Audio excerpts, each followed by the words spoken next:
what we're going to be doing for the next 14 weeks is taking a deep dive for an hour. Every episode, we're going to be looking at one issue with a panel of experts, people who are practitioners of certain things. And we're going to be unpacking some of these issues for the space of 2 hours. I think it's very important. A lot of time that we spend on social media is seems quite speeded up. It seems as if things happen so fast that we often lack the time to sit back and reflect. And so I think what, for me, this Cornerstone Critical Dialogues happening on Bush Radio is about taking at least 2 hours out of a week to really dig deep into one particular issue. And so the topic for this evening's Critical Dialogues is the topic is community health and wellness and the arts and the relationship between those two. Because as we know, COVID has really isolated people quite extensively over the past 2 years. People who are arts practitioners have suffered employment loss. Theatres have closed down. The Fugard Theatre, which was supposed to be quite a landmark in South African the cultural landscape, is now gone. Even the big theatres have been suffering. So people have really taken a knock, especially in the world of the arts and that space.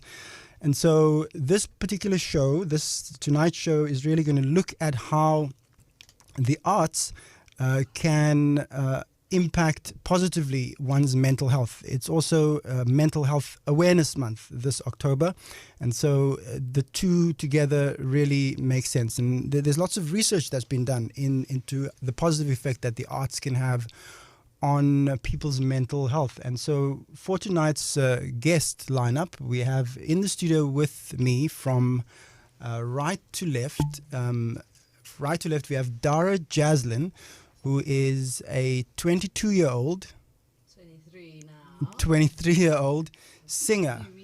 A couple of weeks singer. She's 23 years old, and she's been singing since she was 6 years old, singing and performing. Since I was 4 years old. Singing since she was 4 years old, performing. Piano since I was 4, singing my whole life. Singing her whole life. So you remind me of a quote that I heard from Michael Jackson one time, where he says, with music you become the beat. So it seems like music has infused your life, and so she's here in the studio with us, and she's going to talk to us about how the role of music and how that can help with people's mental health issues, I would guess. And then we also have Bevin Reynolds, who is directly in front of me. She is a dance practitioner, dance facilitator. She is also a hypnotherapist and a registered counsellor. And she helps people get through relationship problems, family relationship problems. And we know that as a result of COVID, I think a lot of these issues have come to the fore. People being stuck in one place, maybe with people they don't necessarily know or like, and having to get to know each other in a more personal and intimate way. And so she's going to talk to us about that. Hi, Bevin. Yeah. Can we hear you? Is your mic on? Let's just hear. And then on the left, we have, on my left, we have Vusu Mpofu, who is a student at the Cornerstone Institute. He is also a poet, performance poet. He's also on the steering committee of the Cape Cultural Collective. And Vusu is a young man. He's about 24. 24, yeah. 24 years 24 old. years old, yeah. You look about 17. Yeah, I get that a lot. Looks much younger than he is. But he's here with us. He comes from Wallerstein, I think. Kraaifontein, yeah. Kraaifontein. Yes, he lives sir. out in Kraaifontein. And he's going to be performing some of his poetry and music. I've listened to some of his poems. Very powerful, absolutely moving.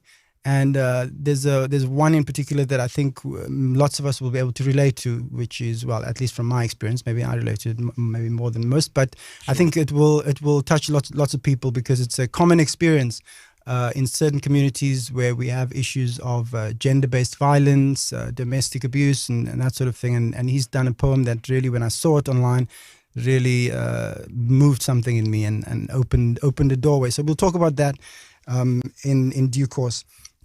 If you're at home and if you part of the show is about encouraging participation from the listeners.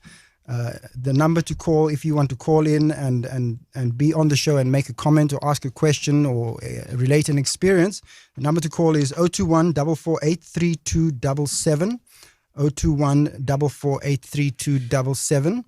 And if you want to send a message to us on WhatsApp, and I think it's mainly text messages because we won't be able to listen to the messages before, and so so send us a text message via WhatsApp on 061 862 1065. 061 862 1065. So you can send us your messages on WhatsApp on that line 061 862 1065. And we're also being broadcast live on the Cornerstone Facebook page and also the Cornerstone YouTube. So if you are on the internet right now, you'll be able to see us in studio, right in your living room in living color. It's kind of daunting, but that's how we're attempting to reach as many people as possible with the show. Some of the future topics before we get into the meat of this particular show that we're going to be looking at every Thursday in the coming weeks is next week's show is we're going to be looking at the pulse of higher learning, taking the pulse of higher education, Cornerstone being an institute of higher learning. And so we're going to be having people talk about what the state of higher learning and higher education is right now in South Africa and the world at large. We're also going to be looking at something that's very close to my heart, which is climate change and environmental activism in a future episode. We're also going to be looking at the topic of homelessness in Cape Town and what can be done about it. I don't know if you've been following the news, you've seen there's new bylaws that have come out that have really basically criminalized homelessness. So we're going to be talking about that in a future episode. There's also another hot topic, a hot potato, is the issue of the Khoisan conflict. I don't know if you know about it, but it revolves around the River Club and Amazon, the big corporation owned by Jeffrey Bezos, the $170 billion man who is setting foot on the floodplain at the River Club around there. And so if you've driven past there in Cape Town, you've probably seen the cranes and all of those things going up. And so we're going to be talking about that and how that relates to contemporary Khoisan politics. And also in a future episode, we're going to be looking at the state of the performing arts as well, theatre and stand-up comedy. And so it's lots to look forward to in the coming weeks. And I'm looking forward to digging deep into those issues with you and having your input as well in the show. So without further ado, I want to start with Bevin Reynolds. Bevin, tell me about yourself and the work that you've been doing and how that has helped people. Firstly, thank you, Ryan, for the thorough introduction. I'm really grateful to be here. My passion is really working with people in a holistic way, really taking into account the multiple facets of their being, the thoughts, the emotions, the body, and if it lines up with them, their spirituality, and finding ways that work for them, that are right for them, to heal and transform their lives. I mean, ultimately, we all want to live the best life possible. We all want to feel what it feels like to feel good in our bodies and feel good in our communities and in our families and in our relationships. And so, yeah, that's kind of the work that I'm doing. It takes there's a few threads that I weave together, but I think you're interested in the dance aspect, if I'm correct. Yeah. Well, I'm interested in the aspect of that. In the current context, even with services available, if you are someone who is facing a mental health crisis in the current context, it may take you a while even to be able to access those kind of services. If you go to the point of crisis, I heard a figure quoted a while back that said it might take you a month to get an appointment even.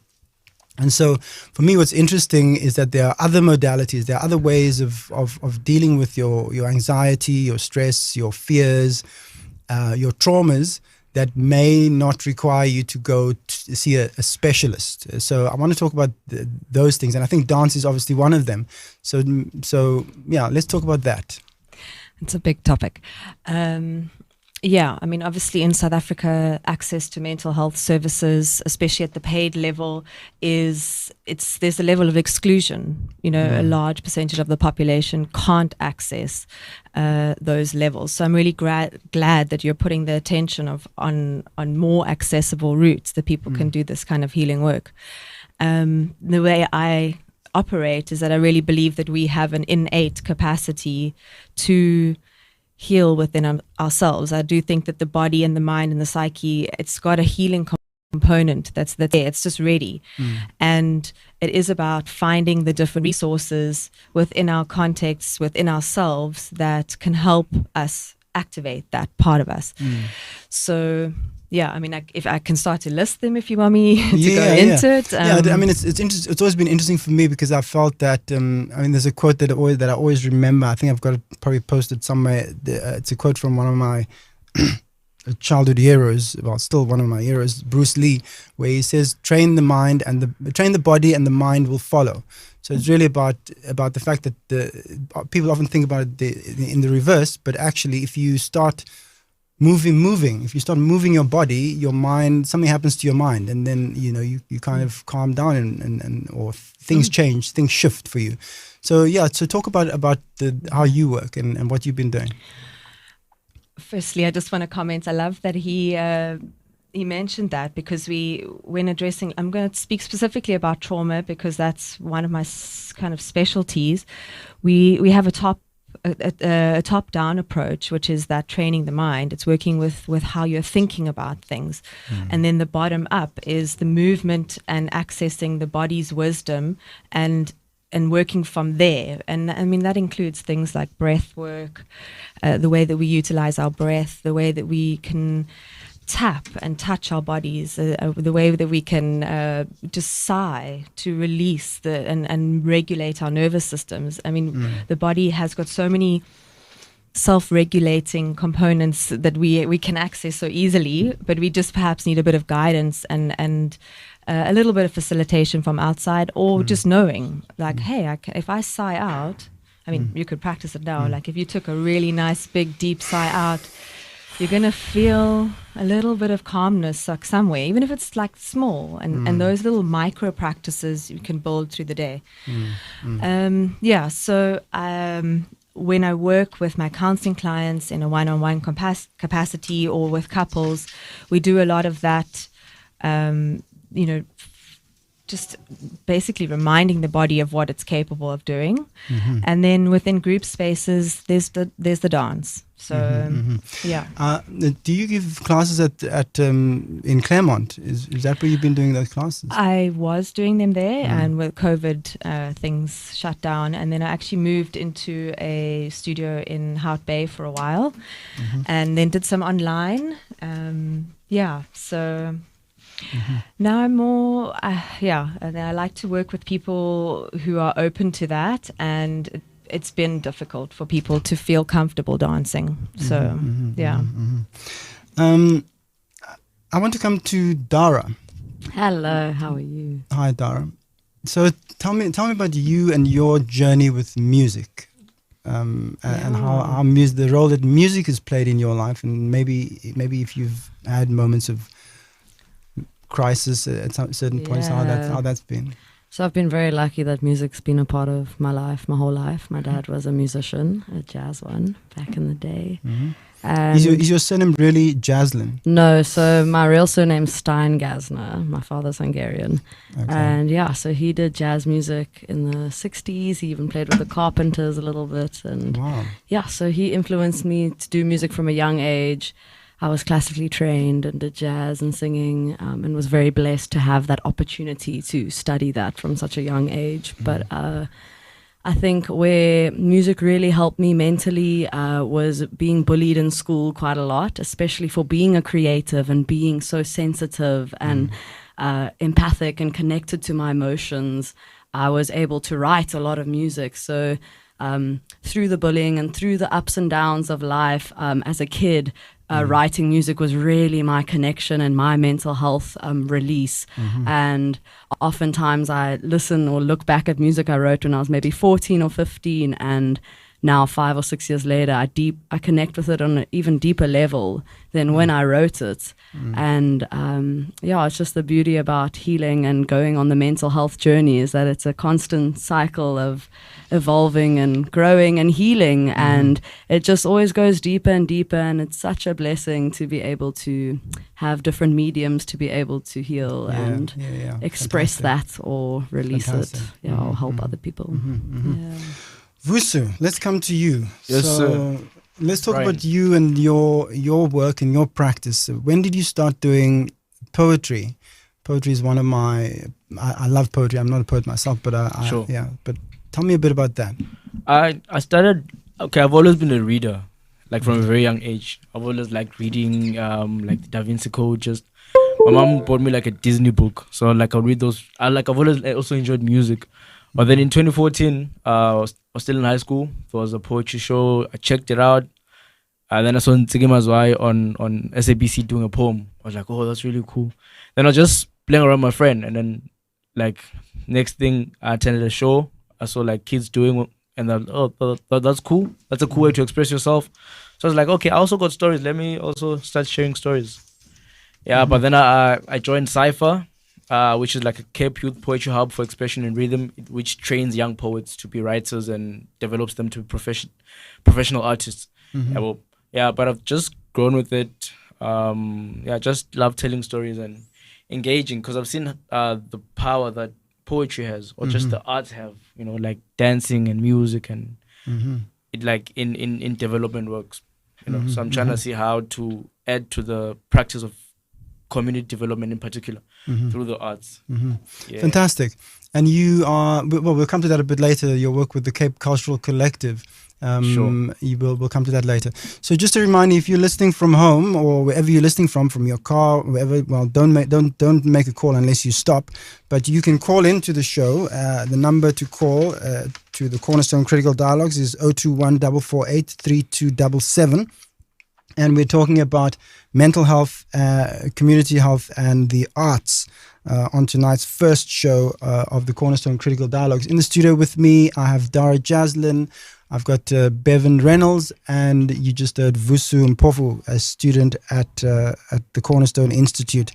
A bit later in the show, we're going to be, as I said initially, we're going to be taking a deep dive into these issues. We're also going to be talking to Judith Mukuna-Garish, who is at Cornerstone, and she's works. There's a new intervention at Cornerstone, where an attempt to bring the students together about in the face of the kind of isolation and separation that has been caused by COVID, and so to get that connectivity back. And so the project is called the Cornerstone Connect. She's going to be joining us a bit later. And also then on the phone, not in the studio with us, we're going to be joined by Evelyn Holtzhausen, who is a former journalist, I discovered. But Evelyn is going to be talking to us about forest bathing. If you don't know what that is, it is a thing. You go into the forest and you find a river and you bathe. No, I'm joking. It is about spending time.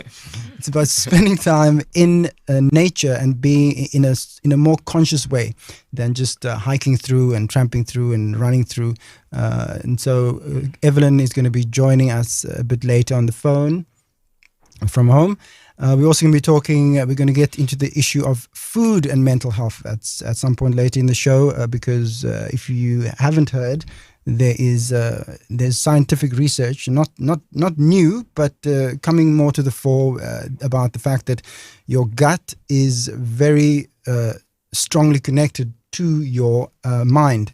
And so the food you eat and that you choose to put into your body has an effect on your mood and the way you think, and even the mental the synapses, so that are in your mind. The processed food we eat is not good for us, but we'll get into all of that a bit later with Claudia van Skalkwyk, who is the person behind the 90-day wellness challenge, the UBA 90-day wellness challenge. She's going to be joining us on the phone as well. And at some point, we're also going to be talking to a very good friend of mine called Halema Easton, who is calling us from, she's going to be on the phone with us from KZN. She's moved back there. But Kgalema is someone who started growing food on people's, first outside her own house, on the pavement, on the verge. And it's turned into an entire movement of people growing food on their pavements, their own organic food, not spending money at the shops, not spending as much money at the shops, but really creating food resilience. And so, but back to the studio. In the studio, as I said, Dara. Dara is a singer, and if you're a singer and you come into this particular studio and this on the show, you have to perform. And Dara has kindly offered to do one of her songs. One of her songs. So she's going to do that. Are you ready to do that? Actually? Yeah, we can just sound check and go. And okay, let's see if we can get a sound check in here. Where are my people? Okay, they're coming in. But awesome, yeah. So the song I'm going to be performing is called Meant to Fly. And next week, Thursday, I am going to be flying to Miami to join Carnival Cruise Line as a piano bar entertainer. So, I did the cruising industry for about 2 years, and that's where I wrote this song on my previous contract. So maybe it was called Meant to Sail, but it's very related to just being present and working with yourself and growing. And I think when you're on the ocean, isolated and, performing, doing music and traveling, you do a lot of self-reflection, especially as a solo musician traveling on my own. So I did a lot of growth and healing. So I hope you enjoy the song. The lyrics are very deep and important. And fantastic. Tell me, Dara, before we get into the song. So you haven't been able to perform really about COVID, really. Yes. So it was very interesting going from working on the ships to a COVID situation where my industry was completely shut down, both overseas and in South Africa. So when gigs started at the end of last year, I really hustled and worked really hard to try get the few gigs that were happening for very small venues. And I think all industries were affected by this, but often the hospitality industry or the venues hiring didn't even have much budget for the musicians, even in this COVID time. So oftentimes doing lots of gigs here, you're driving far, and unfortunately they can't provide food either. So it's been very tough as an artist in South Africa in lockdown. It's been extremely tough. I'm very grateful that there are some other opportunities and that I'm able to go back to the ships. I hope that I'll be able to come back and bring some more good things to get the movement of music going more here as well. Fantastic. So let's get into it. Are you able? Just to see if the keyboard's on. Is the keyboard on? Okay, we just a bit of a delay with the technicals. Is the keyboard on? Is the keyboard? Why is it not working? Yeah, just waiting for sound.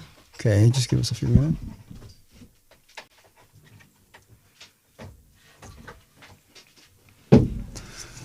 Okay, while we wait for the keyboard. The keyboard is but Meant to Fly, basically I have quite a bit of original music on Spotify. You can find it under Dara Jaslin, and it's all very much related to mental health. So all of it's just about the journey of life and growth and the light and the dark and the beautiful roller coaster that is life. So my music's quite slow and very lyric based and quite soulful. So it's not the typical easy listening, but if you're in a space to do introspection, it definitely Okay, we just try and sort out some technical stuff here in the studio. If you're at home and you're listening, this is the Cornerstone Critical Dialogues on Bush Radio. We're talking about community wellness, community health and well-being and its relation to the arts. And we're going to see if we can get some keyboard. The keyboard's not working. How do we get the keyboard working, guys? Bush Radio 89.5 FM. Bush Radio 89.5. Speaking of perfume, did you know most perfumes are made using the extracts from plants? which are reliant on pollinators like bees. Animals do so much for us. Isn't it time you did something for them? SMS the word care to 38018 to donate to the NSPCA. SMSs cost 25 Rand. Network and admin fees apply. Speaking of skin, did you know beeswax is a popular skincare ingredient as it can help moisturize dry skin? Animals do so much for us. Isn't it time you did something for them? SMS the word care to 38018 to donate to the NSPCA. SMSs cost 25 Rand. Network and admin fees apply. Ubhubhane lo-COVID-19 lusasikhungethe. Kwa-Sanral sikholwa ukuthi kubalulekile ukunqamula ukuthelelana ngalesi sifo ngokunciphisa ukuthintana phakathi kwabantu. Ukugcina uphephile, singakweluleka ngokuthi usebenzise i-credit card yakho ukukhokhela ama-toll fees akho. Swipe wedlule, noma ke uthepe uhambe, noma uvele usebenzise i-tag yakho. Iyona ndlela ephephe ngempela yokuhamba. Sanral, uphiko lomnyango wezokuthutha. Speaking of medicine, did you know the slimy goo that covers starfish is inspiring new medicines for asthma, arthritis, and hay fever? Animals do so much for us. Isn't it time you did something for them? SMS the word care to 38018 to donate to the NSPCA. SMSs cost 25 Rand. Network and admin fees apply. My name is Enid Mosley and I've been living in Atlanta for 46 years now. I'm a peer counselor at the hospital. Ik heb omtrent 3 weke gelede COVID-vaccine gehad. Dit is niks om oor bang te wees.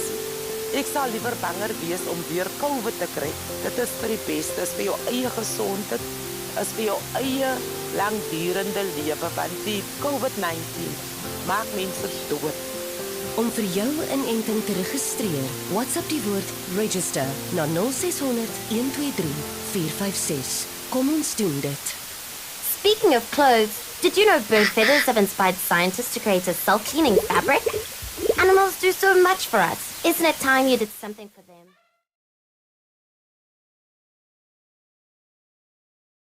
Donate to the NSPCA. SMSs cost 25 Rand. Network and admin fees apply. Good health is not a destination, it's a journey for life. It starts with using condoms consistently and correctly every time you have sex. It starts with knowing that contraceptives prevent unplanned pregnancies and sexually transmitted infections. It starts with supporting girls, women, and couples to choose their preferred methods of contraceptives. Make a healthy choice today. This message is brought to you by the National Department of Health in partnership with the World Health Organization. 89.5 FM. 89.5 FM. Good evening and welcome back to the Cornerstone Critical Dialogues. We are in studio live with 3 artists. One of them is Dara Jaslyn, 23 years old, performer since she was 6 years old. She's doing amazing things. She's jetting off into the big wide world next week, and that's why I really wanted her to be in the studio today before she left. And she's going to do a song, one of her songs that she wrote while on a previous trip out of the country, and it's called Meant to Fly. I hope you enjoy it. I hope the sound comes through quite well, but let's see. You'll be amazed at her voice, I promise you. Awesome. Thanks so much, Ryan, for having me, and thank you, Bush Radio, for having me as well. I'm very excited to share the song with you all, and yeah, it's awesome to be able to perform and be on the radio before I leave. So yeah, enjoy.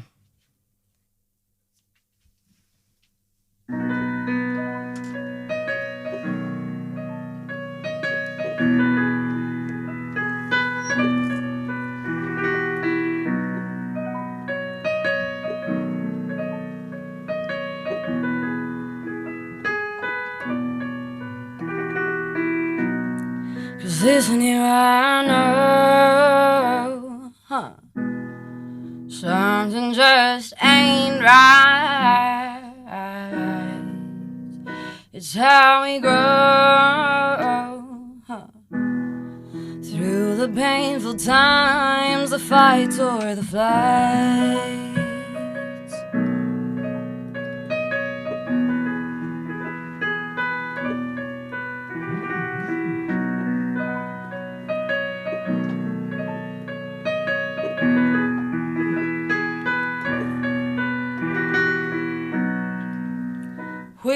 can try to perceive what we can subconsciously see. We've just got to be present within our reality. But I know that, baby, I'm meant to fly.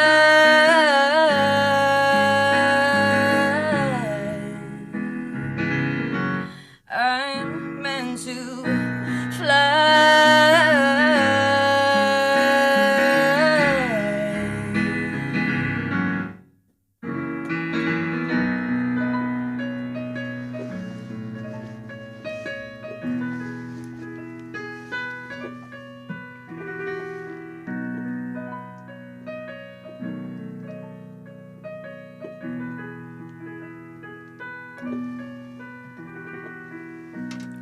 Become best friends with yourself. It's you and your mind against everybody else. The power's in the presence of time.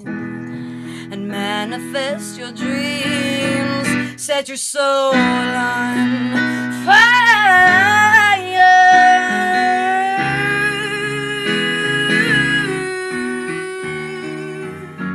You were born to fly.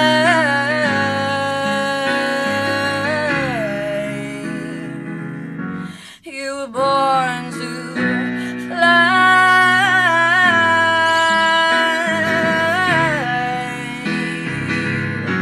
You were born to soar beyond the walls that you built up in your own mind. But baby, we were all meant to fly.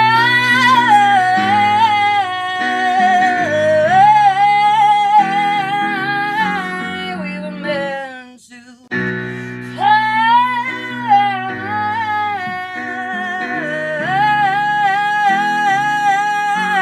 We were meant to fly.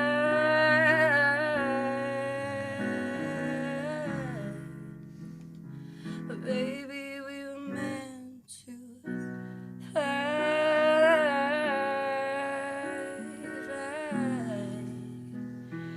baby, we were meant to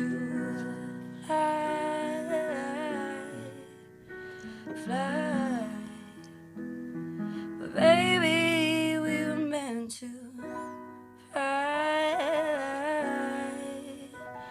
fly. So fly my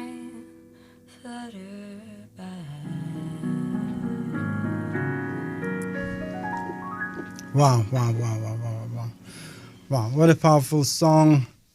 Thank you, Dara. That was beautiful. That was beautiful. And that is the power of music and song to move you, to make you feel different ways and make you uplift you and take you into spaces that you may not necessarily access in your day-to-day. Yeah. Wow. I'm a bit blown in the small studio like this, and the song coming up like that. Thank you so much. Yeah, so the topic of tonight's show is the power of the arts. Well, the arts to really impact one's mental health and one's mental well-being quite intensely, and how we can leverage those art forms and those modalities to really help us get through certain things. I mean, I think, the Cornerstone Institute is actually just, I want to just say something about the Cornerstone Institute, has been doing amazing work for the past 50 years, since 1970, things have been going, maybe since early 70s, and been producing lots of students and people who engage in their communities and try to work with some of the problems that communities face in South Africa. And so that is what the Cornerstone Institute is doing, and one of the real driving aspects, one of the things that they really drive is the arts. And I've been through to several events where the arts and performance is really a critical aspect of the work that's being done at Cornerstone Institute. If you are someone who is interested in studying there, wants to do one of the programs, you can go to the website www.cornerstone.ac.za. And it's October now. There's still time to apply, to register, to look at the courses and the programs that are available. And you can become part of the Cornerstone family as well, which is now, I think, about 200 students in real life and 1,700 online. So it's not only a contact experience. There are people all around the world who are doing the courses there. And if you are financially struggling, you can get assistance from Cornerstone to find the resources for you to study and take up one of the courses there. We'll go into some detail about that a bit later. Before we get to another performance, because I think I need to decompress from that, and we'll get to some other stuff later on. I want to cross over to one of my online guests. Is he online? Evelyn. Yes. Evelyn. Hi, Evelyn. Hi, Ryan. Thanks for joining us. Evelyn is a former journalist. We heard earlier on, I discovered that we had worked at some of the same places, maybe at different times in our career in journalism. But Evelyn is now retired from journalism, but doing something very amazing with these retirement years, which is forest bathing. So, Evelyn, without further ado, I want to find out from you. So, what is forest bathing? What is this? Does one go into the forest and skinny dip in the river? What is that all about? That's the first reaction that I get from anyone when I talk about forest bathing. The first reaction they get is, do we have to take our clothes off and swim in the rivers? And the answer is no. You're not having a traditional bath, with soap and water. What you're actually doing is bathing in the essences of the forest and the trees, in a sense that I'll speak a little bit in more depth about it later. But in essence, when you walk through the forest, there are, from the trees and from the foliage around you, there are various what we could call aromatic compounds that are released by the trees, much as peeling an onion can bring tears to your eyes. You're getting these aromatic compounds in the forest which are beneficial to your health, and particularly beneficial to your immune system, and also beneficial to your stress reaction. Interestingly, it didn't start as that, but it started in Japan, where it's called Shinrin Yoko. And what it was the Japanese wanted to get people out of their business environments, out of their flats. And I'm sure lots of your listeners will remember at one stage there was a lot of suicide in Japan with people being overworked. Yes. So what they wanted to do was to say, right, get people out of their offices and get them into the forests where they can, I suppose, breathe a little bit. Mm-hmm. And then what they did was took it a step further, and they did some research into why do you feel better when you go for a walk? Mm-hmm. What is it that makes you feel better? Is it just you just feel better because you're out of your normal environment? And they did some tight tests, and after people were walking in forests, and they found that their immune system was boosted. So they measured blood, and they measured urine samples, and they found there was an increase in what they call killer genes, and those are the genes that go around your body looking for. So look, let's say you may have a disease, and you have within your body killer genes that go around and kill them and attack the disease. So by going into a forest, what happens is that you are boosting your immune system. So you do feel good, but actually your body is actually benefiting from it as well. Mm-hmm. So you're saying there's the scientific evidence that backs this up. Absolutely, yes, absolutely. And as it's becoming more and more popular, they're doing it in Kew Gardens, they're doing it all over the world at the moment. And obviously, the more people are doing it, the more the scientists want to get hold of it and do research into it. So there's ongoing research into forest bathing and the benefits. Even though we know instinctively, people, I need to go for a walk. Even if I go for a walk around the park, I come back and I feel better. And how it came to me was that I've been hiking my entire life, and I've been, since I was 10, 11 years old, I've been, frog marching myself around the mountains.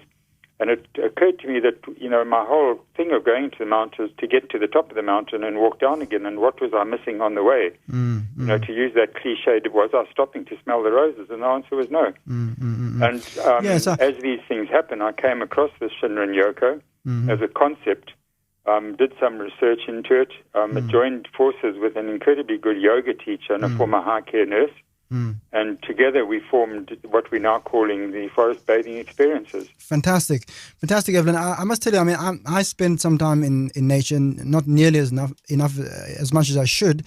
And the few times, let's say before COVID or whatever, but the last time I was on the mountain in Cecilia Forest, I was so struck by these hikers sort of stumbling and sort of running through the forest, trying to get to finish their hike, and engaging in small talk, the most banal small talk that had nothing to do with the forest. It really struck me about how, obviously they're probably getting some benefit from the exercise and inhaling these compounds, but actually mentally they are completely somewhere else. I think they're, I guess I see a lot of trail runners, and they get a high from trail running, which is different to the kind of softer, gentle, more immune boosting that forest bathing is. So I think, post lockdown,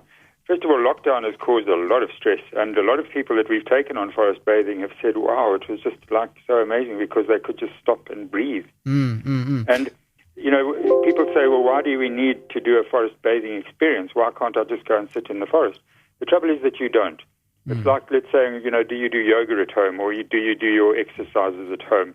Yes, you sort of half-heartedly do them, you leap out of bed, but when you go to a gym, you've got a specific time where you go, and that's the time you dedicate to doing this. And we found with the forest bathing, having a structure, we take people into the forest, we take them through a process, we do a few yoga stretches to allow them to do some breathing, lifting their arms and just opening their chests a bit, and then we invite people to lie on the ground and look up to the trees and watch the leaves. And you'd be amazed that some people have said, I haven't done that since I was a child. Yes. A few years ago, I did a forest walk with a friend of mine who was giving these forest walks. And one of the things that she told us, obviously, you go in, you walk very slowly, you become more conscious of the sounds and the insects and the smells and the sights and all of that. And at some point in the walk, she said to us, I see these big trees over here. This was in Cecilia Forest. She said, you see these big trees here?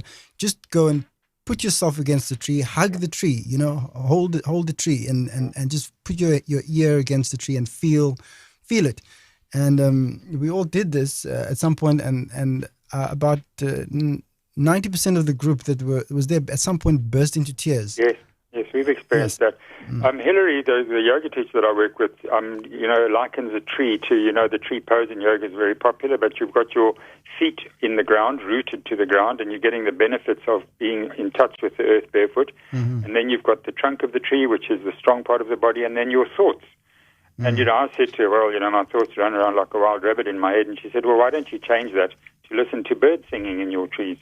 So you have a kind of a change of experience, a change of perception. And even if it's our experiences take about 4 hours, even that 4 hours, people have come out. One lady said to us she was so stressed, and the calmness after the forest bathing experience lasted for her for a week. Tomorrow I've got an experience, and I've got a high care nurse coming, and she's been dealing with COVID, and she said she's been surrounded by death. And what she needs is just to breathe, to go into the forest, to breathe, to feel healed. And it's a wonderful healing experience to do this. And I'm so glad that I discovered it, because absolutely it's an experience that once, we haven't been doing it during winter, and I've really missed it. We're starting up again tomorrow, our first sort of springtime forest bathing, because the forests are cold in winter and wet. Yes, fantastic. Evelyn, so can you just tell us a bit, so how do people, if people want to have this experience, how do they get hold of you? Right, we've got a website. It's forestbathingcapetown.co.za, and then we don't have specific dates. So if we get emails from 4 or 5 people, we then put together a group. So if you need to just email info at forestbathing.co.za, or people can call me on my cell phone, which is 082 658 6007. And we're only too happy. We take groups of up to 4 people, and the maximum we do is about 14, because we want the experience to be fairly intimate. So it's between 4 and 14 people. You email us, and we will then say, right, we've got a group going on Friday, we've got a group going. So we do Friday afternoon, Saturday morning, Sunday morning, just to suit people. And it really, it's a wonderful experience, and I would recommend it for people who are feeling stressed and feeling like the pressure of what's been going on recently. It really is a wonderful experience, and I'm so glad that I've discovered it. Fantastic. Can you just give us that website address again for those listeners? Info at forestbathingcapetown.co.za. Fantastic. All right. Thank you so much, Evelyn. Thank you, Ryan. No problem. Okay, bye. I hope to join you one day soon. Yes, I will invite you. I'll give you a call tomorrow and invite you, because you do need to experience it, I promise. Fantastic. Thank you so much. Okay, thanks, Ryan. Okay. Cheers. Wow. Yeah, so forest bathing, people, and this is again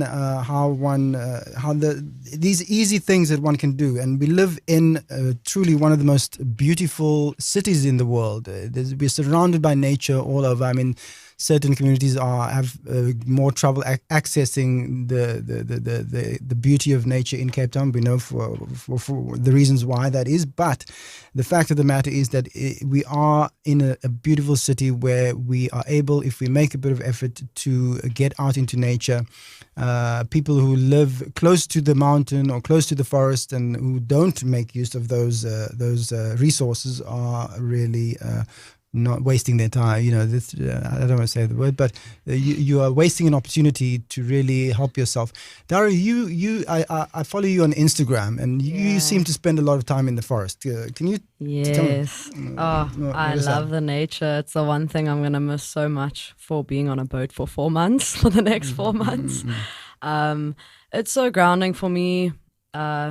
I'm quite into astrology. I have a lot of earth in my chart, so I'm very connected to the earth. And one of the reasons, both my parents are foreign actually, but they moved here, and I'm South African, and I've been born and raised here my whole life, and they've always made it very evident that they love South Africa for the nature. They moved to South Africa because the nature is the most incredible in the world, and I can really vouch for that, even through all my travels I've been doing over the many years. Honestly, coming home to South African nature, it's unlike any other. Having the mountains right on the beaches, we really have it all, and it's very grounding. I feel like Cape Town's nature and South African nature is very unique, not just with the fynbos, but with many different aspects. Yeah. Definitely. And so people, if you are South African, if you live in Cape Town, anywhere in South Africa really, if you make a bit of effort, you need to get out into nature. The things are opening up now. Travel is opening up. If you are planning your holiday for December, please think about coming to Cape Town or wherever you are in the country. I mean, even I spent a few years living in Limpopo, and there's a part of Limpopo which is sort of subtropical, where Tsanin, where it's a completely different biome. It says its own what's it called? Subtropical climate over there, microclimate near Tsanin, and it's absolutely amazing out there. So there are these pockets of places that you can access, and that you really need to make an effort to go and experience. So carrying on, Cornerstone Critical Dialogues, looking at the arts. If you're at home, if you want to call in, if you want to make comments, the number to dial is 021 448 3277. The studio line is 448 6266, 021 448 6266. That will get you into the studio with us. And you can also follow us on Facebook Live and YouTube Live right now, coming to you live from the Bush Radio studios.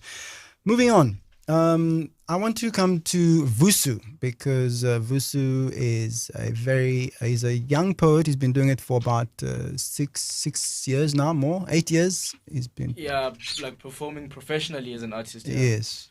He's been performing. 6 years, yeah. He's been his poems are really powerful. I can see he's someone who takes his art really seriously. He writes your words are very well considered always. I think you really make an effort in telling people a story. Thank you. Yeah. Thank you. I appreciate that. Uh-huh. So I'm going to cross to you, Vusu. Yeah, you're going to do a poem with music that I'm going to recite. Yes. So tell us a bit about the poem.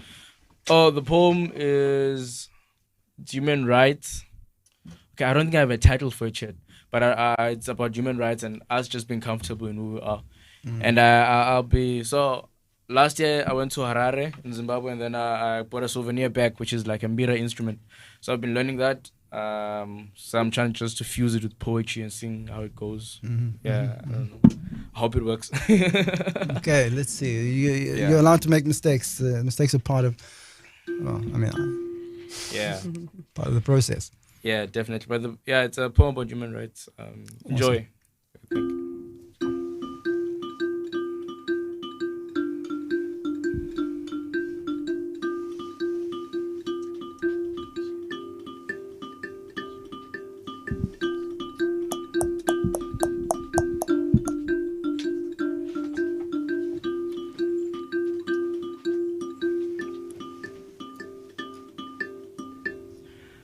Daughters of the dust, you are beautiful in whichever ways you choose to be.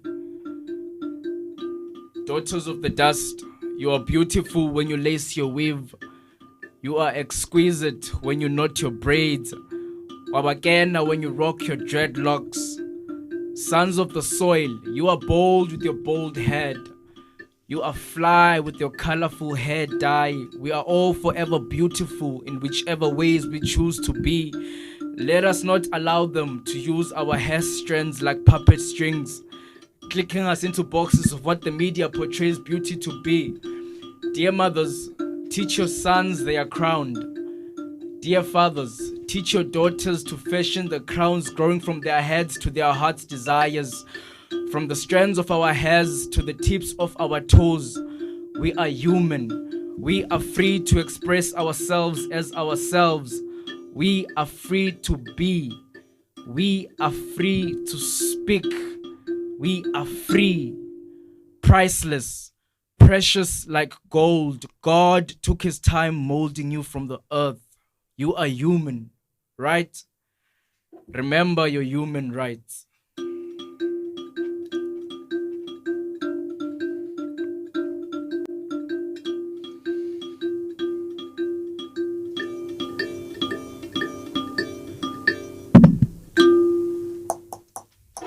Fantastic.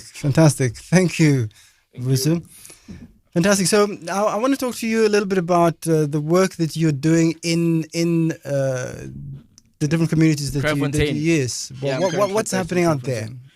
Yeah, so I'm currently based in Kraaifontein. I work as a facilitator, community development practitioner, as a facilitator for Gold Youth Development Agency. We work in high schools, right? So we work with high school learners from grade 9 up to grade 12. There's an understanding that, young people have the ideas, they have the energy. So, and it's a peer education program. So it's about, we have this core belief that it starts with one person and then they share it with their peer, and then it leads to group change, which leads to community change, right? So we're just trying to reach like learners in that way. It's a peer-to-peer education program. We cover modules such as self-development, communication skills, sexual and reproductive health, to curb issues such as teenage pregnancy, substance abuse. We also focus on leadership and communication skills and community upliftment. Yeah, so that's where I'm at right now. Also studying, I'm actually doing my final module, which is at Cornerstone. Exciting. Yes, sir. It's been quite a journey. I've learned a lot. I'm at a point in my life where I'm just trying to find balance between work, school, poetry, and just life. So yeah, it's been an exciting journey. Fantastic. Tell me, how are you doing the course? Are you doing it in contact, or are you doing it online? How? The course began as a contact class, right? However, due to COVID, we ended up having to do online. We did contact, when the levels were less strict. But then now it's been just finishing the course online. Yeah, and how are you finding it with the online thing? Because I think one of the things about higher education is the connection that you build with other people over the course of your years of studying. Yeah. And obviously COVID has come in and disrupted that. How are you guys mitigating against that sense of isolation or separation? Yeah, I won't lie. Definitely, contact is better. I feel like learning is meant to be in person. You know, there's a certain bond that is built there. But then with online, with the institute has been really helpful. You know, we get data every month to do to attend online classes, and also the devices provided, tablets and whatnot, right? Yeah, so that's where that's the level of mitigation. However, I feel like it's the 21st century, it's 2021, and then there's COVID-19. So things have moved online. That's the fourth industrial revolution. That's where we are. That's where the world is heading, or has headed already. You know, but it's a great, I'm learning a lot, really. It's making me reflect about what can I bring to the science of community development. You know, what role can I play in it? Fantastic. You're happy about the choice you made to study at Cornerstone? Definitely, yeah. You would encourage other people to do the same? Most definitely. It's very intimate. You know, it's very intimate. You feel part of a family there? Definitely, yeah. Definitely. Yeah, it's like that. Fantastic. I highly recommend. Awesome. Thanks, Vusu. Bevin, I wanted to talk to you about, again, the sense of isolation that people have been feeling, and how even now that things have moved online. You said you were doing some things online. You were offering classes online. Can you tell me how that has gone? What were you offering, and how did people take it on? I was offering a dance class, but it's very challenging. It's been very challenging. I think part of what made the dance classes that I held so magical was the sense of cohesion and the sense of feeling in your body as though you are part of one organism that's moving in so many different creative ways, because it's quite an expressive class. It's not there isn't a routine that you have to follow. The idea is that you allow your body to express exactly what it wants to express, whether it's feelings or thoughts or nothing, just really sinking into a space where your mind is almost not there, and it's just the body leading. And then obviously when groups of people are doing that together, I mean, it activates this potency of connection, of healing, of just being part of something. So I've attended some of those classes at the Claremont Civic Center, the Community Center, Civic Center in Claremont. With a big wooden floor, and I mean, you just there's a DJ, and you they play kind of like house music, it's side trance music, right? And you spend it's an hour or 90 minutes just moving and flowing with the music and expressing whatever you feel in relation to the music, and it's an absolutely euphoric experience. I mean, at the end of it, you come out of it and you feel, wow, that was so amazing. Just being able to release yourself and shake off all of these things that you've been holding in. I think South Africa is, and possibly because of our history, but maybe just that's how it is in the world today. That the people we hold a lot of things inside. We are a repressed society. South Africa is quite a conservative society, I think, in many ways, and so we hold things back and we keep it in. We don't express ourselves, and so dancing and moving and being able to just be free is such an amazing, empowering thing at the end of those classes. And I can see that trying to replicate that experience with someone in their living room is going to be quite challenging. So yeah, so that doesn't really work so well. Yeah, not quite.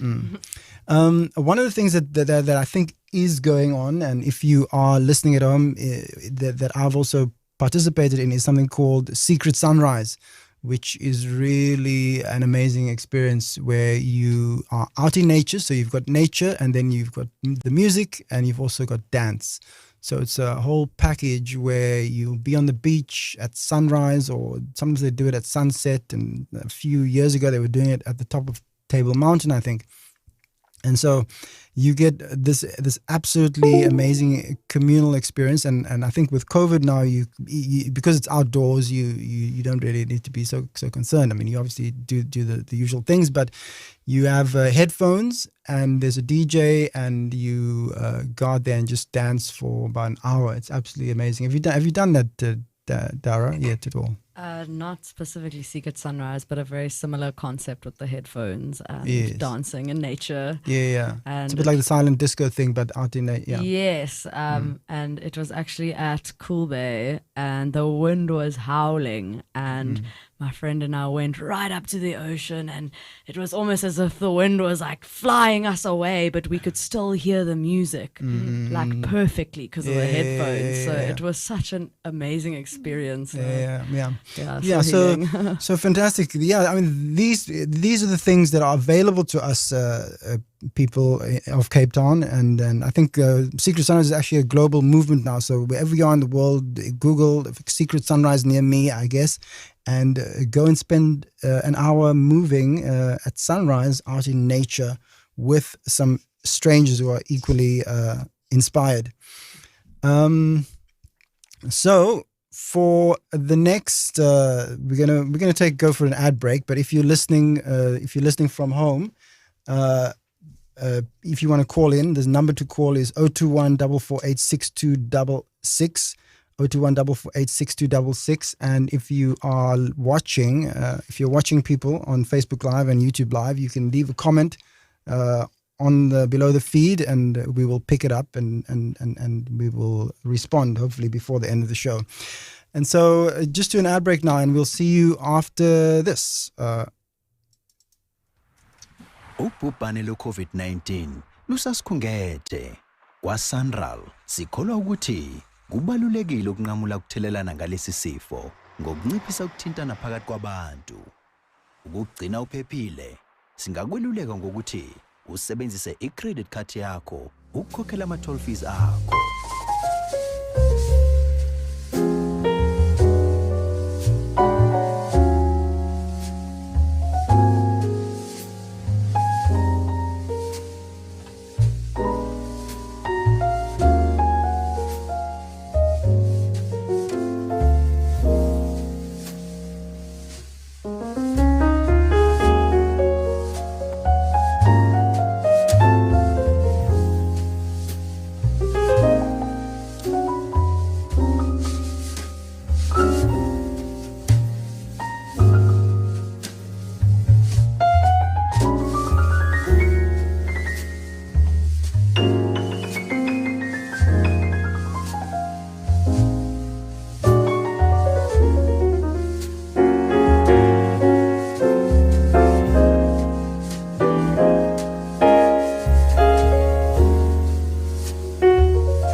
Welcome back to the Cornerstone Critical Dialogues on Bush Radio.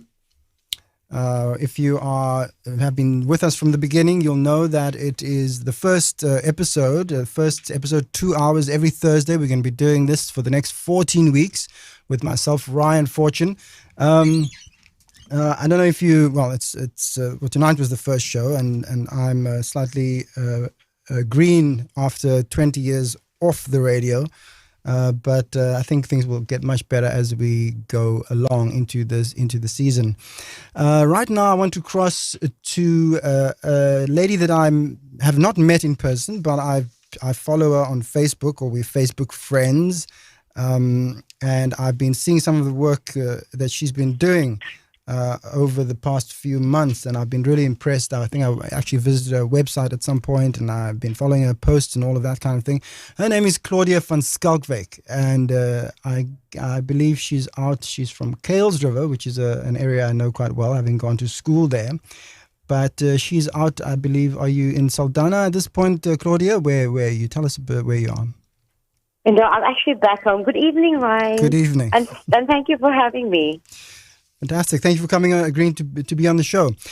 You are the founder, the driving force behind the UBA Wellness Challenge. UBA, is it 90-day challenge, 14-day challenge? How long does one need to change your life? Well, I started it when I launched it. It was a 90-day program. Yes. And then COVID happened and everything happened, and then we developed an online program. So it is a 14-day, and there's a 30-day, and then 60-day. But in fact, it's a lifestyle. It's a journey. So these are only stepping stones, for people to be able to go onto the program and transition into a more healthier lifestyle. Mm-hmm, mm-hmm. So yes, I mean, health obviously, especially now. I mean, health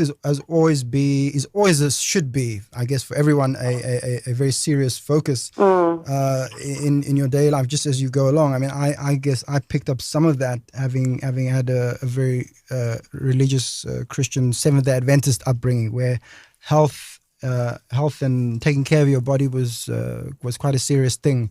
I think we were vegetarian I was a vegetarian for about 20 years, the first 20 years of my life, just because of having gone to that, being part of that congregation. So the point about the connection between food and health, and also so physical health and mental health as well. I really want to dive a bit into that. We are going to come to the question of why you actually started off on this journey. But before we get there, can you maybe just explain to the listeners and to us in the studio what is that connection between your mental well-being and the food that you choose to put into your body? Well, I strongly believe that you cannot build a strong physical body if you're not taking care of the mental health. And vice versa. You have to build mental fortitude if you want to have a strong physical body. And for me, the mind and the gut is coherently connected. It is connected. You cannot heal one side of the body because everything in the body is connected. And once you take an holistic approach to detoxification, and I specialize in detoxification methods, and make sure that there's stages into transforming the body in becoming the best version of yourself. So it is definitely something that you have to be guided upon if you want to become a healthier version of yourself. It's not something, we get these crash diets where we go on and we hop on and we go from the one thing to the next thing, and we yo-yo back and forth. And it's actually not beneficial for the body to do that. If you are really serious about, and especially during this time that we live in, serious about taking your health to the next level and becoming the best version of yourself, holistically, you have to consider the mental health first and foremost, the mind. And of course, and you've just said it yourself, you come from a very, very strong Christian or biblical background, where our temple is the body. You know, our body is the temple of Christ, and we need to look after it. And for me, and I firmly believe, and my foundation is that the foundation of all the programs is that you cannot transform without renewal of the mind. So, Claudia, just tell me. So, you've been taking people, as generally women, on this program, or how has it been working so far? Yeah, you know, it's mainly these women. I don't know why there's only women. It's open to everyone. So men, we actually did have a few men on the program, and they've done exceptionally well. So it's open to every single one. It is open to anyone that wants to experience complete high vibration of living a healthier lifestyle.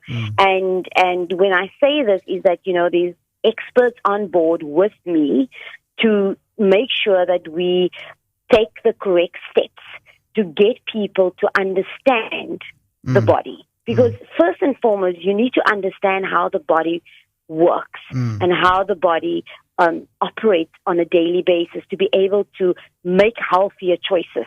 So it's all about getting an understanding.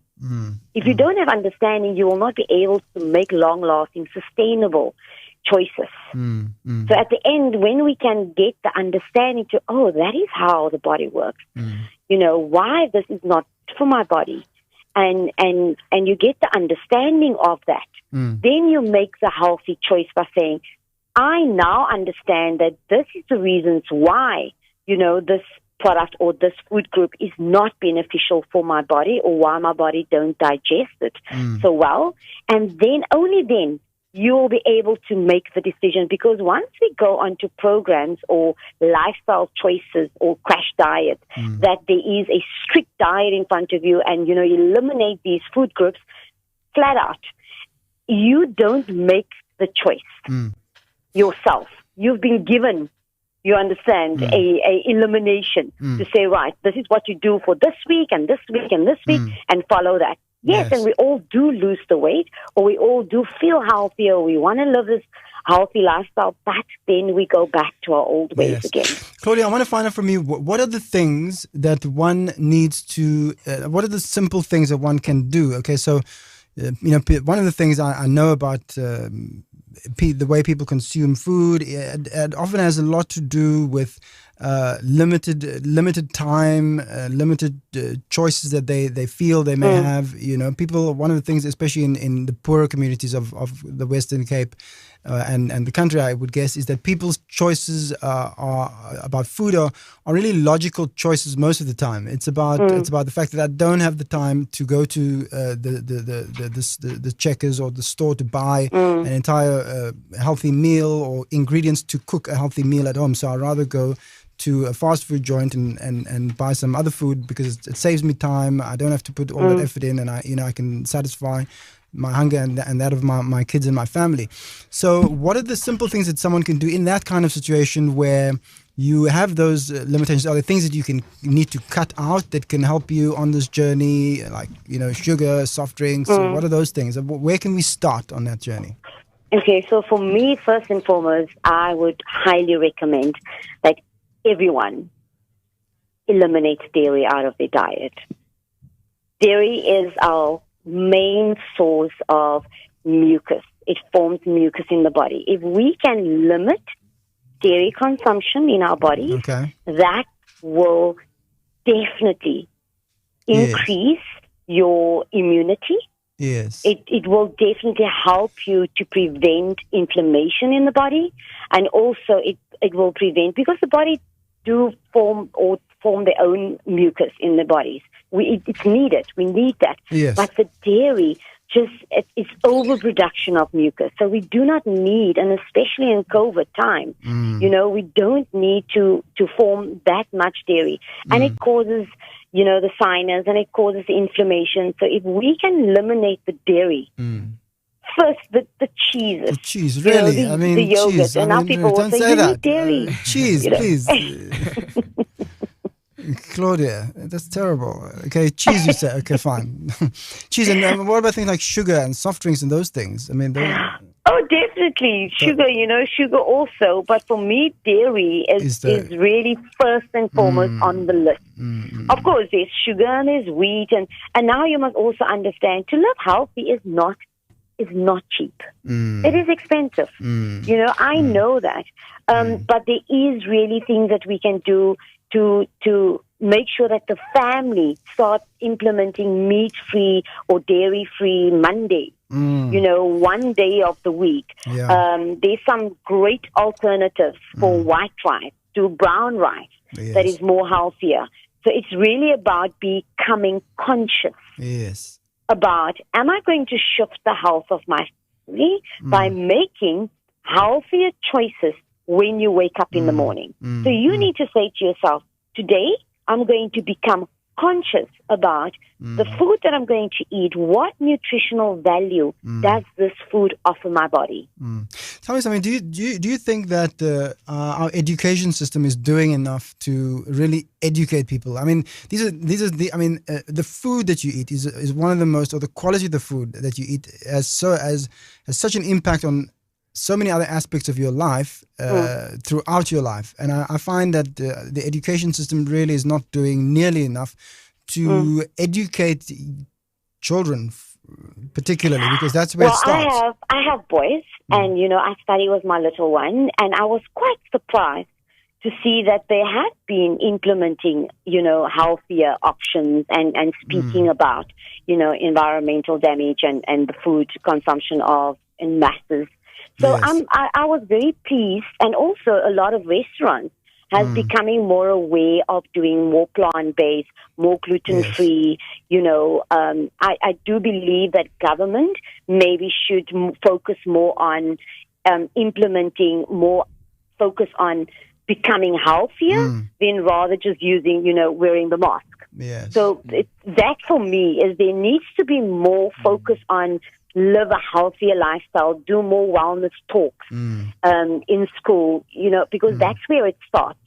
So becoming more aware, and also in the corporate environment, I do know that there's lots more wellness projects happening because of COVID.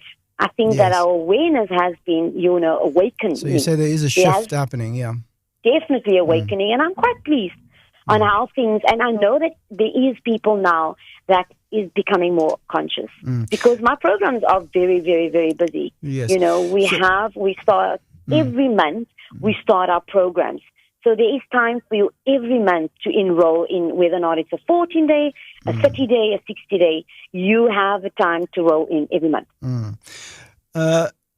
Claudia, can you explain to the listeners how you started? What set you off on this journey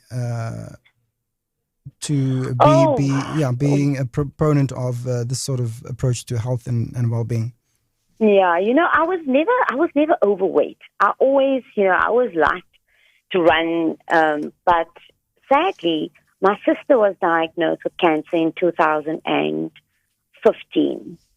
And when Leonie was diagnosed with cancer, I was gutted. I was really, it came to a shock that she was young. She was 37 years old. She had 4 kids. How can this happen? Not one of our family members has ever had cancer or any diagnosis. So I was really marveled on how this happened. And so I went about and I actually did research. And I did research, and I found a very good friend of mine, Alexander Cousins, on Facebook, and she was busy healing herself on Facebook with her post. And I connected with her, and I asked her, so tell me more about this lifestyle. And she's the founder of Living Mucus Free, and she's also my mentor. And when Alexander introduced me to the lifestyle, I introduced my sister because at this stage she was diagnosed with cancer for 3 years, and she opted to do the chemotherapy and to do the radiation, all of that. And of course, with having also a medical sister as a doctor, and here I am going, oh no, just do the natural route. I was really going into undergoing and really understanding natural healing. And for 3 years, while Leonie was undergoing the chemotherapy and was diagnosed with cancer, I underwent the lifestyle. And I went through it. And I transformed my life through this. And 3 weeks after Leonie passed away, you know, I was sitting on my bed and I got the realization that I will never be able to speak to her again. And that for me was just a thought that the grief was just too much. I stood up and I said, I want to help the community understanding their bodies and understanding that you can heal the body through food. Food is our fuel. We don't need to have a bad relationship with food. Food can heal any disease in our bodies. And disease really comes from emotional stress. Stress on our nervous system. Stress on, you know, every day we are living on a daily battle with stress. And the impact that it has on our physical bodies is astronomical. Yes. And it really affects our physical body. And that is why I wanted to make sure that I design an holistic program. You know, and I went and I looked at Leonie's life and I thought, okay, this is where she went wrong. And maybe this had an impact on why she was diagnosed. And maybe this. And I took every single part of her life. And I went and I wrote programs and you know, structure to help the member transform on a holistic manner. Well, I mean, a tragedy in your life, in your family that had a positive outcome in the sense that you've set you off on this journey towards health. Yes. And you know, I am absolutely, I thank her every day because now I am living my purpose. I completely stepped into my purpose to help and heal God's people, and that's my mission. Fantastic. And so how can people, if they want to be part of one of your programs, how do they access it? Where can they start? Okay, so they can go to our website, which is www.uba 90-Day Wellness Challenge. Well, just quickly, what does UBA stand for? What is that acronym? Okay, so UBA is for Urban Beauty Academy. Urban Beauty Academy is the beneficiary of the UBA 90-Day Wellness Challenge. The UBA 90-Day Wellness Challenge is an NPO, and the Urban Beauty Academy is my beauty accredited school in Kuils River. So that is where I actually train and empower women in beauty, women that can't afford to study for beauty therapy. That is actually my first passion. I am first and foremost a dermatologist, beauty therapist. And this was my business before Leonie passed away. And when I opened this business and I received my accreditation, I realized there's women that can't afford to study beauty. And what I've done with the UBA 90 Day, I've now created an NPO that fund the UBA Urban Beauty Academy. So you transform your life in aid to change a student's life. That's basically what it is. Awesome. Just give us that website address again if people want to find out more. www.uba90daywellnesschallenge.co.za. Fantastic. They can also follow me on Facebook. I'm Claudia van Skalkwyk. Fantastic. You don't have 5,000 friends yet. You haven't hit the limit yet. No, not at all. I only started social media in lockdown. Okay. I was very anti-social media.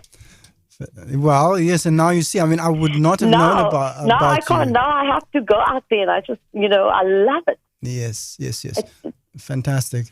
Thank you so much, Claudia, for joining us. And we may come back to you at some future stage to talk about these things, because I think these things are absolutely critical in our society to get the message out, talk more about these things, because we can't talk enough about them because they do not get spoken about generally. So we'll come back to that. Thank you so much, Claudia. Have a good evening. Thank you, Rowan. Thank you for having me. You too. Bye. For those of you out there feeling that you missed your chance at getting a higher education, there's still time. Make 2022 your year and grab the chance. Whether you're after a degree or a higher certificate, Cornerstone Institute offers an extensive range of programs from psychology and business to community development and education. With so many options, your future couldn't be brighter. Applications are now open, so visit cornerstone.ac.za today to enroll. Your future starts at Cornerstone. For those of you out there feeling that you missed your chance at getting a higher education, there's still time.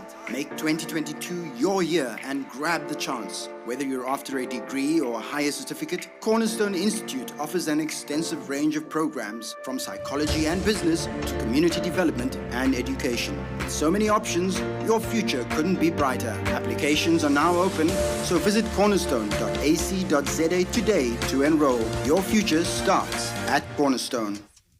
Fantastic, everyone. Welcome back. As you heard, that was also me doing the ad for Cornerstone, the Cornerstone Institute. If you are interested in any of the courses that are available there, go to the website. There's still time to apply, still time to register, enough time to get financial assistance if that's what you need. And so on that topic, we have in the studio with us Judith Mukuna Garish, who is at the Cornerstone Institute. She works in communications, and she is also one of the driving forces and the people behind a new intervention, a new project at Cornerstone called Cornerstone Connect, which I mentioned earlier.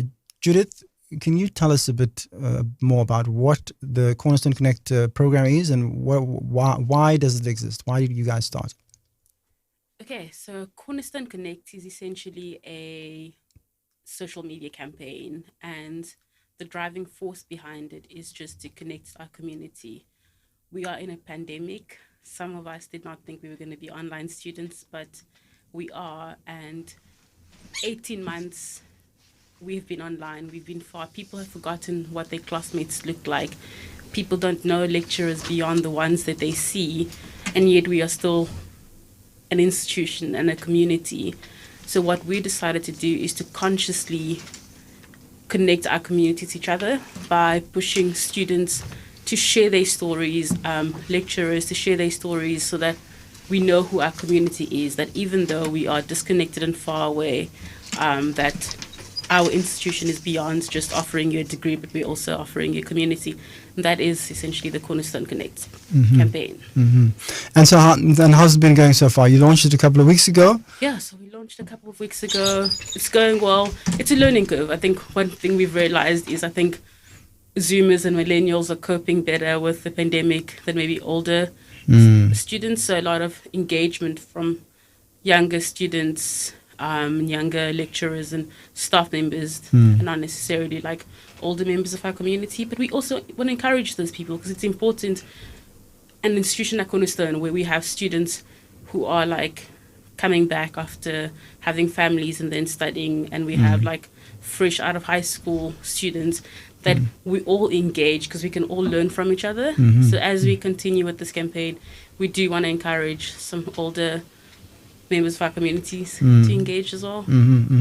I just want to talk a bit about so the student composition at Cornerstone right now is how many people that come to the campus, and what is the online component? I think there's a figure. There's about 1,700 online. So I don't know the exact figure, but right now we're about 70% of the students who are registered online. And these are students spread out all over the world, all over the country. Yeah, fantastic. So if you are a prospective student, you can join. Sign up first, apply and get in, and then you may be a beneficiary of the Cornerstone Connect program at the Cornerstone Institute. Thank you, Judith. Thank you so much for joining us, and looking forward to having you on future shows for other topics. I like singing in the background. Thank you. Yeah. So, that's more about how Cornerstone is innovating and trying to bring connection where connection has been broken. We know that, human beings are social creatures. We need to know each other, feel each other's energy. And the pandemic has really put a spanner in the works of that. I find myself often, I'm a strange kind of person that I like people, but I also really enjoy being alone and being away from people. It's a strange thing. I think it's like cultivating that balance. Everything in life. Yeah, it is about balance. But I feel more at ease in the world when I am alone. Maybe it's just about getting older and being a bit full of people and their rubbish. You should go forest bathing. Yeah, I think that's forest bathing alone with myself. Yes. It's okay. It's a Virgo thing. Yeah, we're actually the hermit. Yes, you're Virgo as well, right? Yes. Our card's the hermit, so we like being alone. Yeah. I mean, I like people. I mean, I like animals and babies more. They adults, they're nonsense. Okay, so on the line now, we're going to cross to a friend of mine.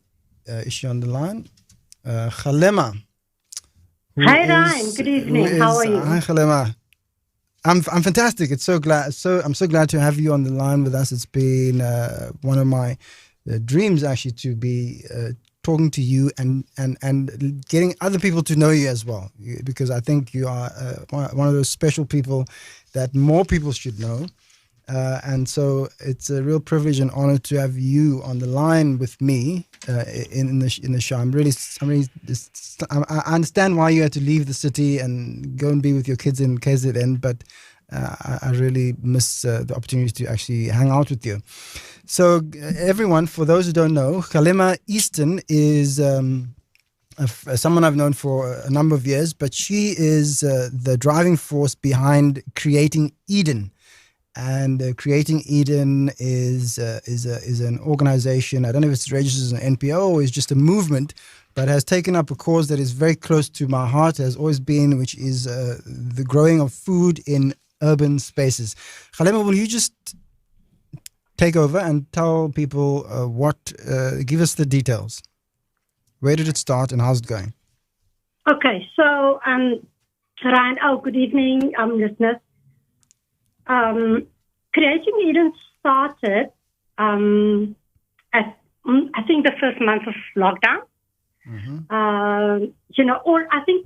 All we saw when the president announced that he's locking the country down, and I saw the fear in my daughter's eyes, and the questions were going around, what are we going to do?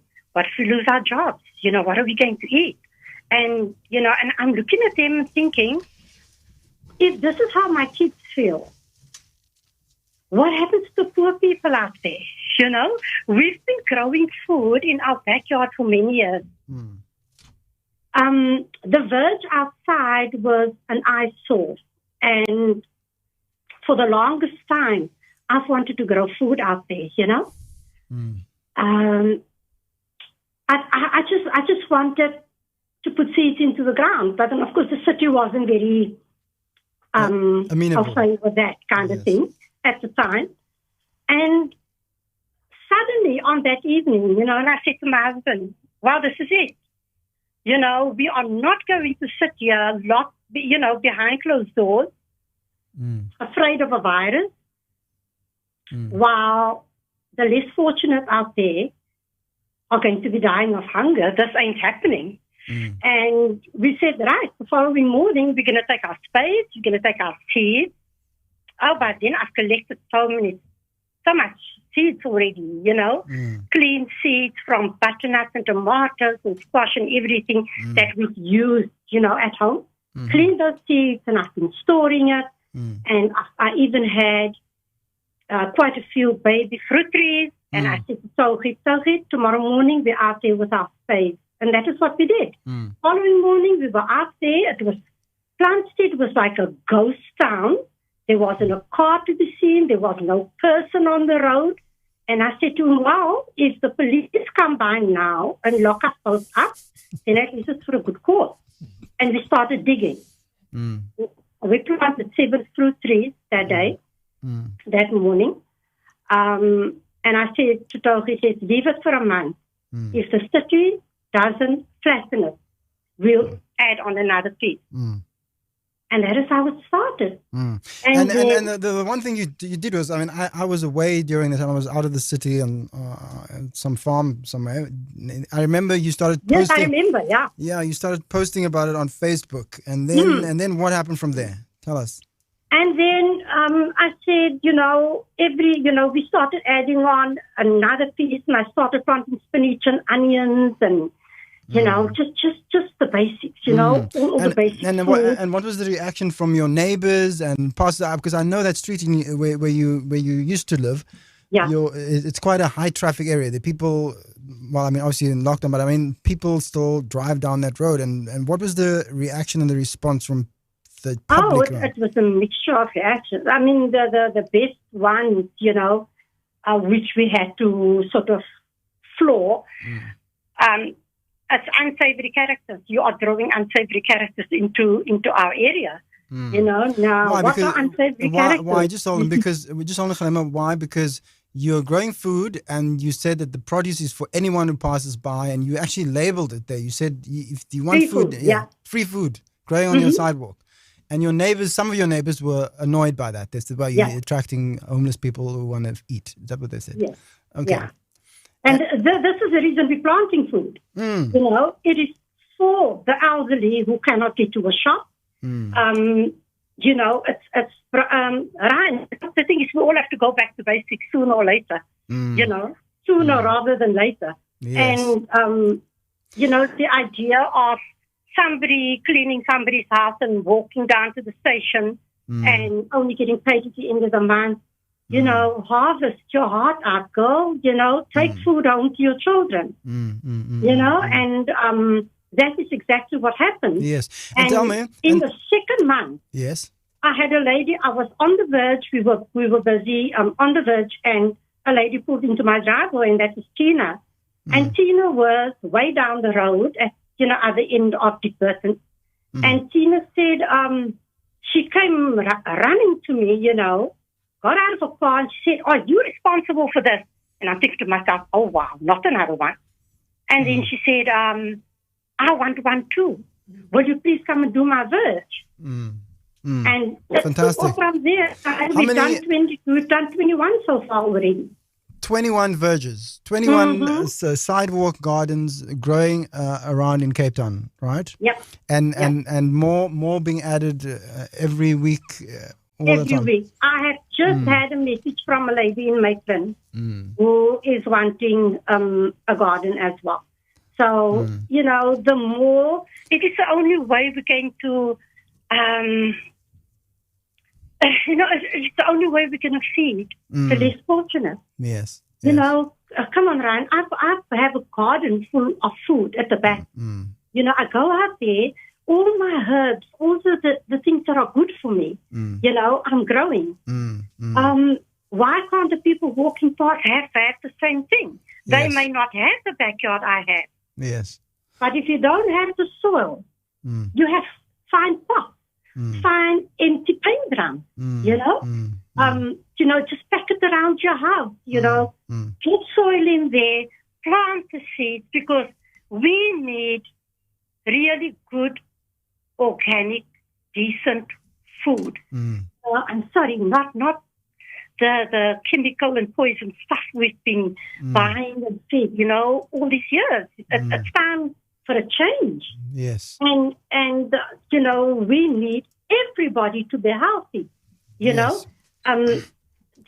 sense of, the stress that everyone is going through right now. All you need to go out is put your hands into the soil, on your hands and knees, and you are in the soil. And whether it's raining out there or not, if it's stormy, you will still peek through your window to see has those seeds germinated? Can I see a little pinch of green coming out of the soil? Yes, I think it really goes back again to our connection with nature and sort of getting back in touch with the basic things that we are made of. We're made of earth, soil, water, air, and I think that what happens is modern society really ruptures that connection that we have. We are everything. There's concrete everywhere, or the vegetation has been cleared away, and we are just separated from the essence of life. And so I think that's part really of what we need to be returning to in all aspects. Yes, we need to reconnect. We need to reconnect with nature. We need to reconnect with the soil. And when you go through stress, especially, everybody's mentioning COVID, yes, but, never mind, we've had starving people and poor people before COVID. Yes. Something had to be done ages ago, but that was ages ago. It's not too late. We can all start doing it now, Fantastic. and it doesn't cost us anything. Yes. Growing food outside on the verge, it creates community. Yes. Now we all. Tell me something. I at least grew up in District 6. Sense of community.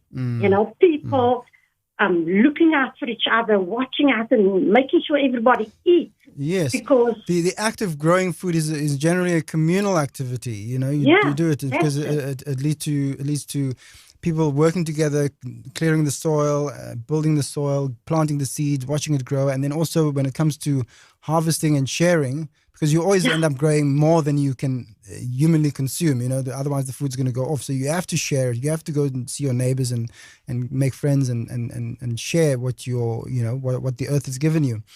I'm really glad that I was able to have you on the show, Khalima, and please, the next time you are in Cape Town, please let me know and let's connect again. Yes, most definitely, Ryan. Everybody, who is listening, please, you need to empower yourself, Get out there and make a space in your backyard. Start growing food, We've got an amazing team, Martin, Marissa, Terry, Tina, to name but a few. But I've left Cape Town. I'm in KZN now, hoping to hook up with all the community growers here in KZN.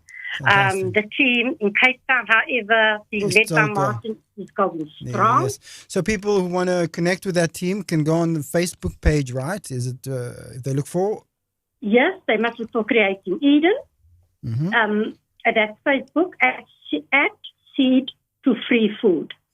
Fantastic. Right, and they can message me on there.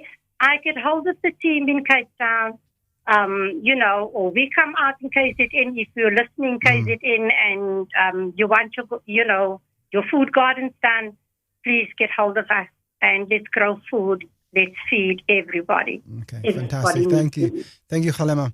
That was Khalima Easton, who is the driving force behind Creating Eden. She's now left Cape Town. She's living in KZN with her family. But what she's done is absolutely amazing. She started a movement of people growing food on their pavements. Some parts of the country, it's not necessarily illegal, but people have run into trouble for doing that. A few weeks ago, there was a guy growing cabbage on his pavement, and he was called to order for I think it was blocking the traffic. The people need to walk on the sidewalk, and so it just belongs to the city, and so they stopped him. They said, no, you can't be doing this here, and he got fined or something happened to him. But he's been told now that I think it's fine, and he's had to ask the necessary permissions. In Cape Town, the response was that the Cape Town City Council now encourages the growing of food in urban spaces, and is actually wants to support people who do that. So Google it, look online, find Creating Eden. There is support for this kind of initiative in your community. It's absolutely important. I know from my own experience growing up in the 70s and 80s, my grandfather was always growing food in his backyard and not feeding entirely the family from the backyard, but actually not giving his hard-earned money to the supermarkets every week. So that was very important part of my upbringing. And I think a lot of people had similar experience. We just lost it and we need to rediscover it. It's now 4 minutes to 9. Regarding mental health, one thing I really, really wanted to mention on today's show is the negative stigma around mental health and looking for help or just wanting to grow your own psyche. The older generation and in general, a lot of the public eye says it's wrong or you're sick or there's something wrong with you. And I want to create a more positive stigma around mental health, and that even if you don't have that much trauma, or if you do, that it's a positive thing to seek that help and to connect to your own psychology and your own psyche, even regardless of your situation. As a human living in this world, it's one of the most beneficial things as a community. If we all work on ourselves and our mental health, collectively we will grow. And I just don't want that negative stigma. There's nothing wrong with you if you seek help. It's only beneficial for everyone, and you're not sick. There's nothing wrong. But enjoy this last track. Thank you so much, Dara. Thursday, the 7th of October at 9 p.m. Tune into Bush Radio for the CEO Chats, where Noel Daniels, CEO of the Cornerstone Institute, will be chatting with one community champion, social or cultural activist who may not always get the attention they deserve in the mainstream media. The show will be conversational, laced with humor, and include the guests' favorite 3 songs to help guide the flow of the conversation. The show's aim is to bring to light their immense contributions to society and the tools and resources they draw on for inspiration to keep confronting injustice in the world today. Cornerstone Institute is a private institute of higher learning, offering a range of courses relevant to helping us to confront South Africa's biggest social, political and economic challenges. So tune into Bush Radio at 9 p.m. on the 7th of October for the very first episode of the CEO Chats, where Cornerstone Institute CEO Noel Daniels will take us on a journey into the lives, struggles and victories of South Africa's best community champions.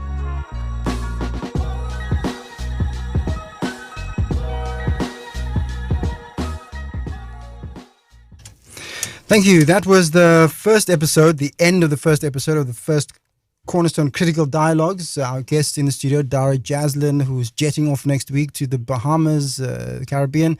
She's going off. She shared some of her music with us. Also, Bevin Reynolds, dance facilitator, spoke about her work in dance and helping people in a different modality to get in touch with themselves. And Vusu Mpofu, student, poet, at the Cornerstone Institute, talking about his poetry. He was really fantastic. If you want to Google these young people, you will find them online on social media, and everything will be fine. Hope to see you next week, right here. Bush Radio.